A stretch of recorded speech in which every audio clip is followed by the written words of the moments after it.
తొలి వేవ్లో వచ్చిన కరోనా మహమ్మారి లాగా JN1 వేరియంట్ వైరస్ ప్రాణాంతకంగా మారుతుందా అని దేశవ్యాప్తంగా ప్రజల్లో భయాందోళనలు నెలకొన్నాయి. ఇప్పటికే JN1 వేరియంట్ పై వల్ల పలు రాష్ట్రాల్లో పాజిటివ్ కేసుల సంఖ్య పెరుగుతోంది.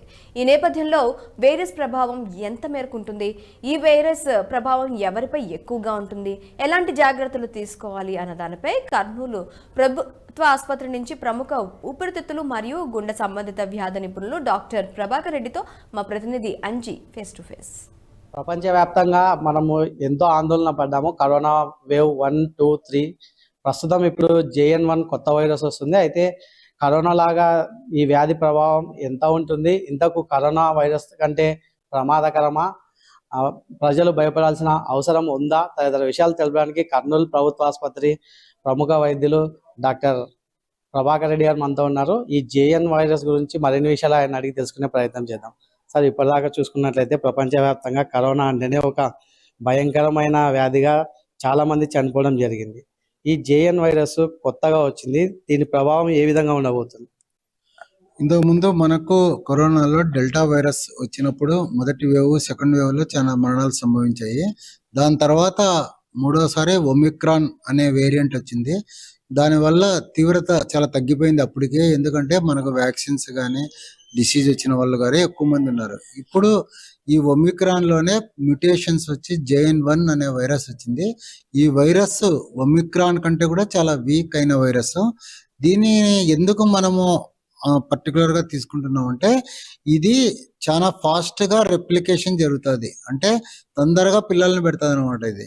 కాబట్టి ఇది ఎక్కువగా రెప్లికేషన్ అవుతుంది, కాబట్టి ఎక్కువగా స్ప్రెడ్ అవుతుంది. కానీ దీంట్లో ఉండే మనకు ఇంపార్టెంట్ విషయం ఏమంటే, దీనివల్ల వచ్చే వ్యాధి తీవ్రత చాలా తక్కువ. ఎందుకంటే మనకు ఆల్రెడీ హెర్డ్ ఇమ్యూనిటీ అనేది వ్యాక్సిన్ వల్ల కానీ డిసీజ్ రావడం కానీ మనలో ఎక్కువగా మన సొసైటీలో ఉంది. ఇది ఇప్పుడే చాలా రోజుల నుంచి మన సొసైటీలో ఇది ఉంది. కాబట్టి ఈ JN1 వల్ల మనకు వ్యాధి తీవ్రత చాలా తక్కువగా ఉంటుంది. ఇప్పుడు చాలా మందికి ఈ చలికాలంలో జలుబు, దగ్గు వస్తుంటాయి. ఇప్పుడు మనం గమనిస్తున్నది ఏమంటే, ఇప్పుడు వచ్చే ఈ వైరస్ దీనిలలో కూడా ఇప్పుడు మనకు జలుబు హాస్పిటల్కి వస్తున్నాయి. చాలా మందికి ముక్కు మంట, ముక్కులో నీరు కావడము అలా రావడము, దాని తర్వాత వెంటనే తగ్గిపోవడం కూడా జరుగుతూ ఉంది. ఎవరికి వ్యాధి తీవ్రత ఎక్కువగా లేదు. కాబట్టి మనకు తెలిసింది ఏమంటే, ఇది తొందరగా స్ప్రెడ్ అవుతుంది తప్పితే దీనివల్ల వచ్చే వ్యాధి తీవ్రత ఎక్కువ ఉండదు. ఇది పాండమిక్ గా మారి మనకు మహమ్మారిగా అయ్యి ఎక్కువ మరణాలు సంభవిస్తాయి అనేది జరగదు. ఇది కొందరికి ఇంతకుముందు వ్యాక్సిన్ వేసుకున్న వాళ్ళు కానీ, ఇంతకుముందు కరోనా వచ్చిన వాళ్ళు కానీ భయపడాల్సిన అవసరం లేదు. వాళ్ళకు వచ్చినా కానీ లైట్ గా వచ్చి పోతుంది. ఈ వ్యాధి లక్షణాలు ఎలా ఉంటాయి, ఎన్ని రోజుల పాటు ఆ వైరస్ ప్రభావం ఉంటుంది? ఈ వ్యాధి ఒకవేళ మనకు వస్తే మనకు చిన్న జలుబు మాదిరి వస్తుంది. ముక్కులో నీరు కారడము, తుమ్ములు రావడము, స్టఫీగా ఉండడము, కొంచెము బాడీ పెయిన్స్ వస్తాయి. అంతకు తప్పితే మిగతా సిమ్టమ్స్ ఏమి ఇంతవరకు రికార్డు కాలేదు. కాబట్టి ఇది మైల్డ్ గా వచ్చే కరోనా వ్యాధి లాంటిదే. కాబట్టి కరోనా అంటేనే కరోనా అని ఇంతకుముందు మాదిరి భయపడాల్సిన అవసరం లేదు. కాబట్టి దీనికి ఒకవేళ మనకు ఓల్డ్ ఏజ్ పర్సన్స్ అంటే 70 ఏళ్ళు అట్లా ఉన్న వాళ్ళు, బీపీ ఉండేవాళ్ళు, షుగర్ ఉండేవాళ్ళు, క్యాన్సర్ వ్యాధులు, తర్వాత ఇమ్యూనిటీ తక్కువ ఉండేవాళ్ళు, ఇట్లాంటి ఉంటే వాళ్ళు కొంచెం జాగ్రత్తగా ఉండాలి. వాళ్ళు మాస్క్ వేసుకోవడము, శానిటైజర్ వాడడము, ఇంతకుముందు కోవిడ్ మాదిరే డిస్టెన్స్ పాటించడము, కొంచెం ఐసోలేషన్ లో ఉండడము ఉంటే సరిపోతుంది. మిగతా వాళ్ళకు పెద్ద ఎఫెక్ట్ అయితే ఇది చూపించదు అని ఇప్పటి వరకు ఉన్న మనకు రిపోర్టు. చూడాలి మనం. కోవిడ్ చూసుకున్నట్లయితే పెద్దవాళ్ళు చాలా మంది, అంటే పెద్దవాళ్ళ మీదనే వ్యాధి ప్రభావం ఉంది, చాలా మంది మరణించారు. అంటే ఈ JN వైరస్ పెద్దవాళ్ళతో పాటు పిల్లల పైన ఏమైనా ఉండే అవకాశాలు ఉన్నాయి? ఇది అందరికీ వస్తుంది. కాకపోతే ఇంకా ఇది మైల్డ్ వైరస్ కాబట్టి మనం అంత ఎక్కువగా భయపడాల్సిన పని లేదు.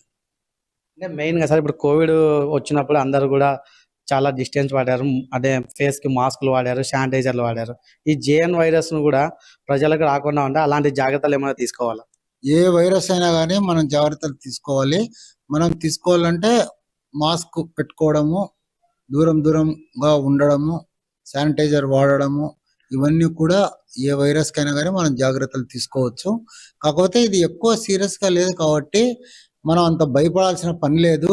దీనివల్ల మరణాలు ఇంతకుముందు డెల్టా వైరస్ లో మాదిరి జరగవు. ఇది కరోనా మహమ్మారి అంత భయంకరమైన వైరస్ అయితే కాదు జేఎన్ వైరస్. కాకపోతే ప్రతి ఒక్కరికి ఈ సీజనల్ గా అయితే వచ్చే వాటిలోనే ఇది వస్తా ఉంది. ముఖ్యంగా చూసుకున్నట్లయితే కరోనా పెద్దవాళ్ళపైన ప్రభావం చూపించింది, కానీ జేఎన్ వైరస్ పెద్దవాళ్ళతో పాటు పిల్లవాళ్ళపైన కూడా వ్యాధి తీవ్రత అయితే ఉంటుంది. కాకపోతే అంత పెద్ద ఎత్తున మరణాలు సంభవించవు. కాకపోతే ప్రజలందరూ కూడా ఏ వైరస్ అయినా సరే కనీస జాగ్రత్తలు తీసుకుంటే ఏ మహమ్మారి నుంచి అయినా సరే రక్షించుకోవచ్చు. కాకపోతే ఓవరాల్ గా చూసుకున్నట్లయితే కరోనా వైరస్ వల్ల అంత వ్యాధి తీవ్రత అయితే ఈ జేఎన్ వైరస్ వల్ల ఉండదు. దీనివల్ల ఎవరు కూడా భయపడాల్సిన అవసరం లేదని చెప్పేసి కర్నూలు ప్రభుత్వ ఆసుపత్రి గుండె ఊపిరితిత్తుల శస్త్రచికిత్స వైద్యులు డాక్టర్ ప్రభాకర్ రెడ్డి గారు తెలుపుతున్న పరిస్థితి. కెమెరామెన్ లోకేష్ తో అంజీ, డ్రీమ్ న్యూస్.